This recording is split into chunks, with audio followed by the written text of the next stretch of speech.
Hello, and welcome to another episode of UK Cryptids.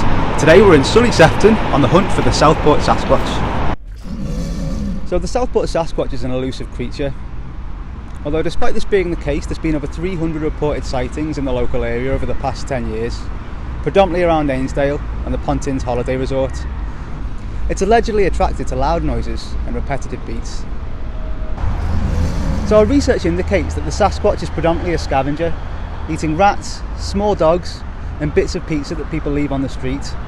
However, the most interesting thing about these reports is the disparities in size, with people reporting that the Sasquatch ranges from about 5 foot tall to the height of this tree. So what we're going to do now is speak to some of the locals and see just how much of an impact this creature has had on their day-to-day life. So I'm here with Bean Rivers, a local Southport resident. Bean, just how much of an impact has this creature had on the town? I think it's every year. Absolute menace. Okay. And kind of what sort of stuff does he get up to? Well, you just hear stories, like, running around, being a general agitator. Generally agitated, okay. Against seagulls and stuff. Against seagulls? What does he do to the seagulls? He might eat them. Okay. So the Sasquatch is really a sort of pest? I wouldn't say a pest, but, he does some pest control, but he's also a pest.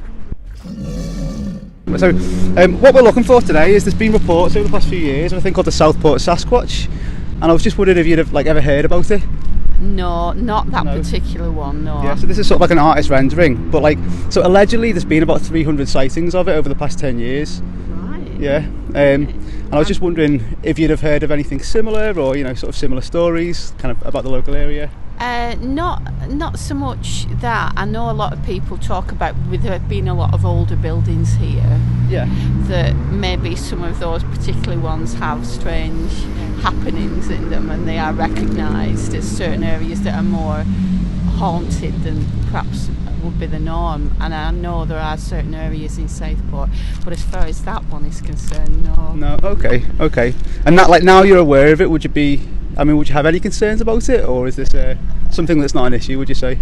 It wouldn't worry me that much. No, I wouldn't be concerned about it, to be quite honest. So it's more ghosts that are the predominant thing? It's more from the past, really. I think that originally might have been an American thing, wasn't it, the Saskatchewans? Yes. I think it has a lot of myth and legend, Southport, because there are still a lot of older buildings here, and they sometimes do contain certain things you can't explain. I just know that sometimes people do experience things they can't normally explain, and I've met people like that over my considerable years. Yeah.